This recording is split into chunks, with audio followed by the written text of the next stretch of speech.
shadow man in the cornfield. Lucas was only 12 years old when he had the experience he would never forget. He and his family lived on an old farm in rural Minas Gerais, surrounded by miles and miles of cornfields. The family's house was simple but cozy.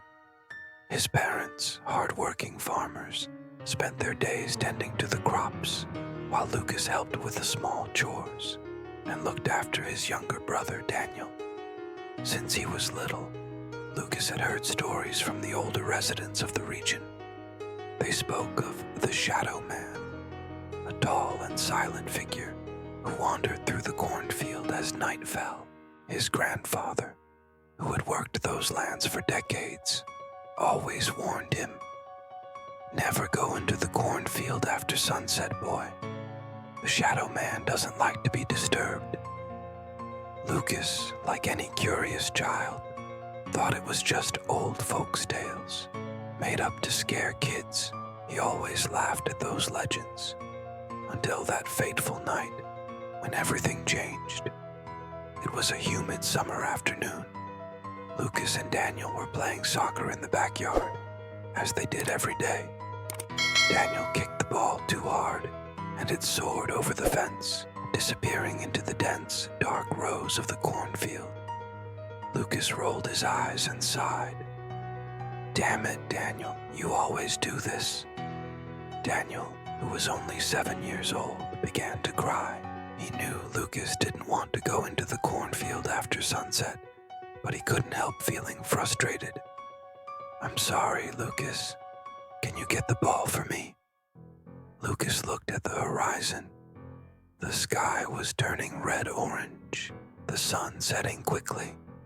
The shadows began to stretch across the field, giving the landscape a menacing tone. He hesitated, remembering his grandfather's words. "Stay here, Daniel. I'll go quickly and be right back." With that, Lucas jumped the fence and entered the cornfield. At first, it seemed simple. He followed the marks where the ball had landed, pushing his way between the corn stalks. The wind blew softly, making the dry leaves whisper in a low, constant sound. Even though the sun was still faintly shining, the shadows of the cornfield swallowed him whole. As he walked, Lucas began to feel a chill run down his spine. The silence inside the cornfield was almost absolute. There were no sounds of birds, no insects, nothing. The only noise was the rustling of the leaves. He stopped for a moment and looked back. The fence was no longer visible, just a green wall of corn. Lucas felt his heart beat faster. "It's just a ball, Lucas. Grab it and get back." He moved forward, but then he heard it. A strange sound. It was a soft rustling, like someone walking through the rows of corn just behind him. He turned quickly, but saw nothing other than the swaying leaves. "It must be the wind," he muttered, trying to convince himself. He quickened his pace, now more tense. But the sound continued. It was faint but constant, matching his movements, as if someone was walking at the same pace as him.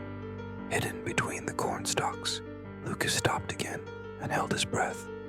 This time, the rustling stopped too. His heart pounded in his chest.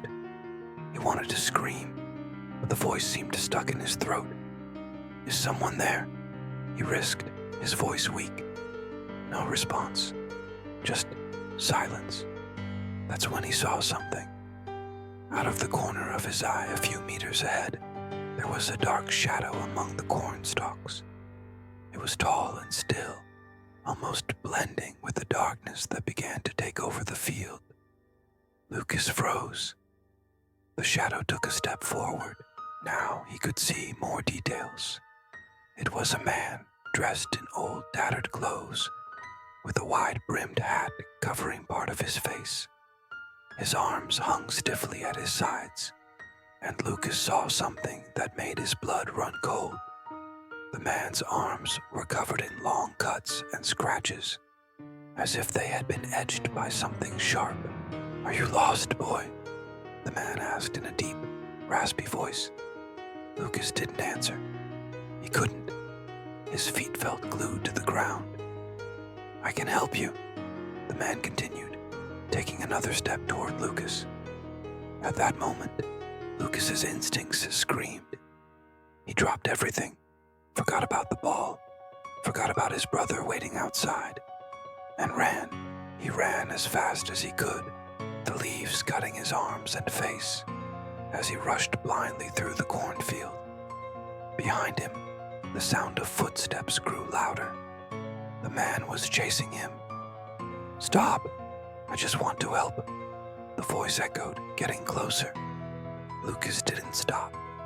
He turned into another row, stumbled, got up, and kept running. Finally, after what felt like an eternity, he saw the faint light of the sun on the horizon and the fence of the farm. With one last effort, he jumped out of the cornfield and fell to the ground. Daniel ran up to him, frightened. "Lucas, what happened? Why do you look like that?" Lucas didn't answer.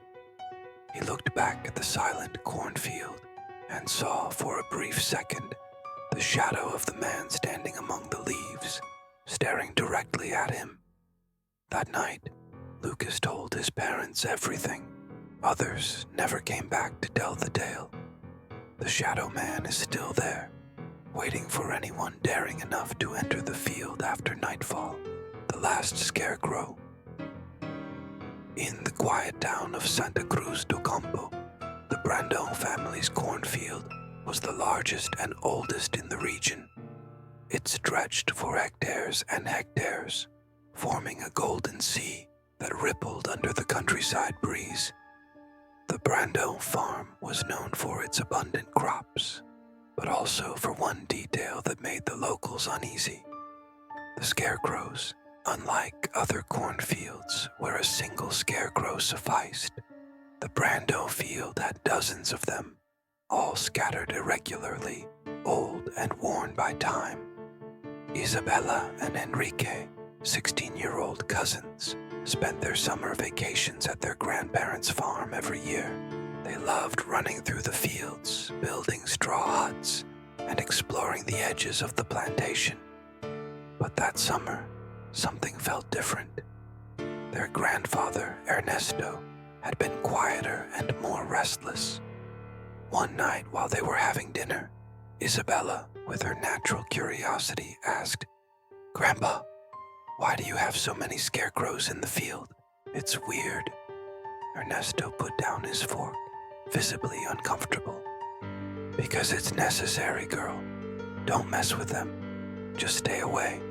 And don't go into the field after sunset." Enrique laughed, trying to lighten the heavy mood. "Are you afraid we'll make friends with the scarecrows, Grandpa?" But their grandfather didn't laugh. He just stared at them, serious. "Promise me you won't touch them. There are things you don't understand. Just promise." Even though they thought it was all exaggerated, the cousins promised. However, the promise wouldn't last long. That very night, while sleeping in their shared room, Enrique woke up to a strange noise coming from outside the window. It was a dry, repetitive sound, like something being dragged across the dirt. He got up, pulled back the curtain, and looked out at the field illuminated by the pale moonlight.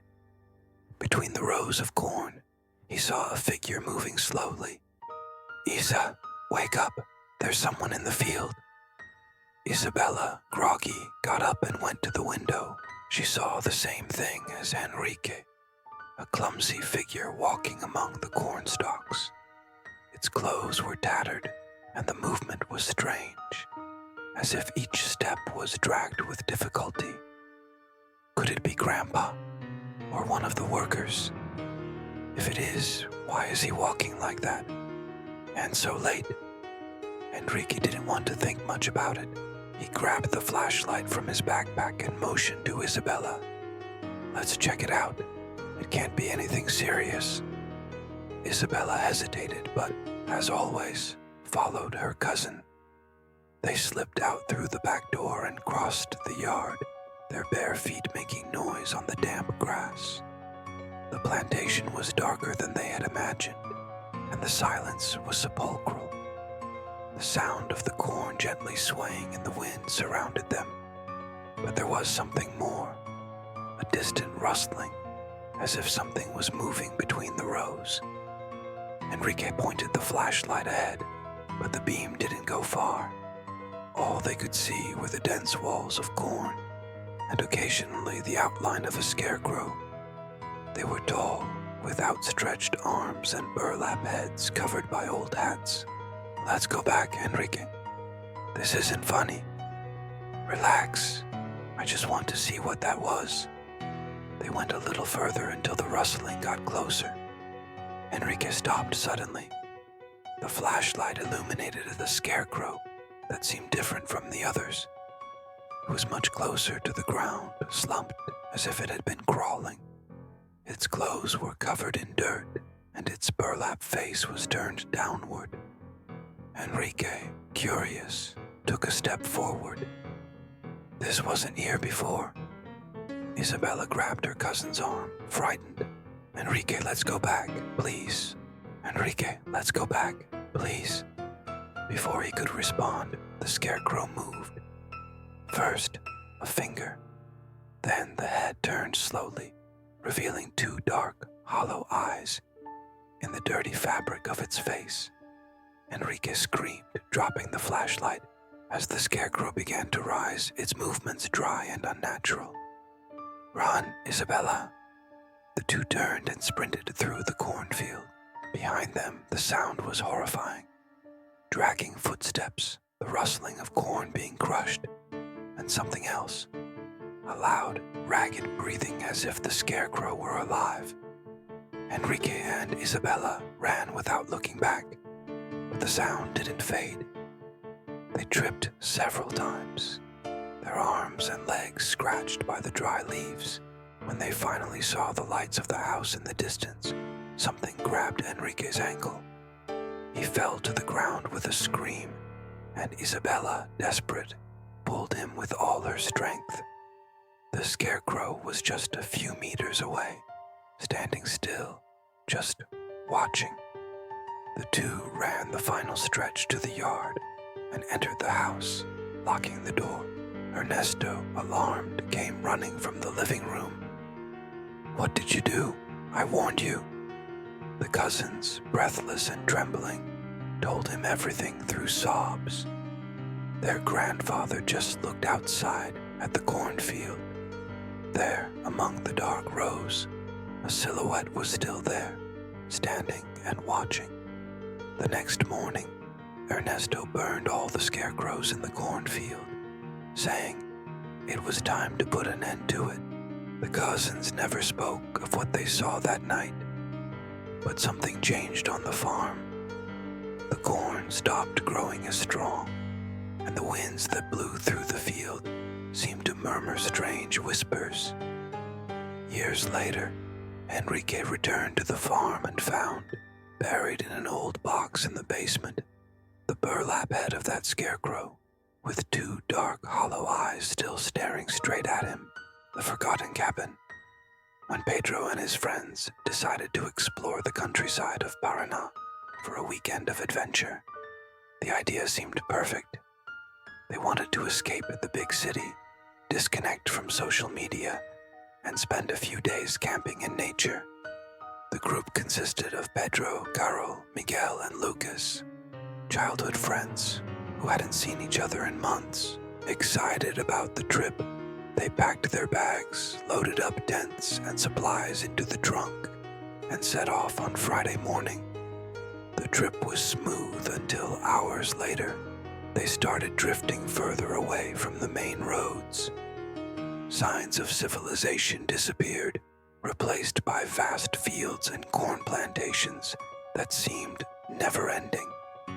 Carol, sitting in the back seat, commented softly, "This place looks deserted.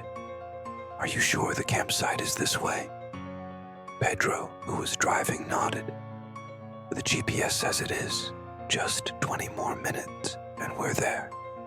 The silence that followed Pedro's comment felt heavier than usual. The cornfields surrounding them were so tall and dense that they blocked almost all sunlight. The sky, once clear, was now hidden behind gray clouds. After a while, the car began to rattle, and Lucas looked out the window, worried. The GPS signal is gone. Pedro muttered something under his breath and kept driving along the dirt road until they finally spotted a clearing in the middle of nowhere. There was a narrow trail leading to a small wooden cabin, old and worn down. The windows were dirty, and the roof looked like it was about to collapse. "Is this the campsite cabin?" Carol asked, suspicious. "No, this wasn't even on the map," Miguel replied, glancing around. Despite the clear discomfort, Pedro suggested they set up camp there. It was almost sunset, and turning back without daylight would be even riskier. After some debate, the group relented. They pitched their tents near the cabin and built a fire in the center of the clearing. Lucas, the quietest of the group, looked toward the cabin and commented, "There's something weird about this place. How can a cabin this old be in the middle of nowhere?" Miguel teased, trying to push away the tension. "Relax. It's probably just an abandoned shelter. Who cares?" Night fell quickly, and the sky turned completely dark. Sitting around the fire, they chatted and laughed to hide their unease. The sound of the wind whistling through the cornfields gave the eerie impression that something was moving between the rows. Carol, the first to notice, interrupted their laughter. "Did you guys hear that?" Everyone went silent. A faint sound came from the field, like someone dragging their feet through dry dirt. The noise approached slowly, but when Pedro shone the flashlight toward the plantation, there was nothing there. "It's just the wind in the corn," Pedro said, trying to sound calm. But the sound came back, louder this time, as though it was circling them. Suddenly, they heard a loud thud from inside the cabin. Everyone turned to look at the abandoned structure, now just a dark silhouette against the cloudy sky. "That came from inside," Lucas whispered. Pedro stood up, grabbing the flashlight. "I'm going to take a look. It's probably an animal." "Are you crazy?" Carol shot back, grabbing his arm. "It'll be quick. I don't want to spend the night thinking there's something in there." Ignoring his friend's protests, Pedro walked to the cabin, leaving the sound of his footsteps and the wind as his only company. He pushed open the old door, which creaked sharply, and shone the flashlight inside. The floor was covered in dirt and dry leaves. The air smelled of rotting wood and mold. There was no furniture, just peeling walls and an unsettling silence. Pedro was about to leave when the flashlight illuminated something on the floor. Footprints. They were muddy shoe marks leading toward the back of the cabin. Suddenly, a strong gust of wind blew, and the door slammed shut behind him. Pedro spun around, his spine tingling. From the dark corner of the cabin, a sound began to echo, a low murmur like a distant voice. "Pedro, hurry back!" Miguel shouted from outside. Pedro bolted for the door, rushing out and slamming it behind him. "There are footprints in there. Someone's been inside," he said, panting. The group decided to lock themselves in their tents, but no one could sleep. The sound returned, the dragging footsteps from the cornfield, now much closer. Lucas was the first to peek through the tent flap and froze. "There's someone out there." Pedro and the others peeked out too. Between the rows of corn, shadows moved slowly, like people walking. The faint moonlight revealed a face for just a second, pale, still. with hollow, sunken eyes. Terror gripped the group. The sound of footsteps grew louder, surrounding the camp. Lucas bolted, but tripped near the fire. Miguel screamed for him to come back, but his voice was drowned out by a sharp, chilling cry from the field. "We need to get out of here," Carol shouted, pulling Pedro. They ran together to the car, with the footsteps and murmurs close behind. Pedro turned the key. The engine sputtered, but finally roared to life. As they sped off, they saw through the window the shadows emerging from the cornfield, silently watching them. The next morning, Pedro reported the cabin to the police, but they never found anything. Not the footprints, not any trace of the shadows. Miguel, traumatized, never went camping again. Carol swore she could still hear the murmurs when she closed her eyes. As for Pedro, he never forgot the hollow eyes that stared back at him that night. The cabin, according to locals, had been abandoned for decades after an entire family mysteriously disappeared. The cornfield, they say, grew around it like a graveyard that was never meant to be disturbed.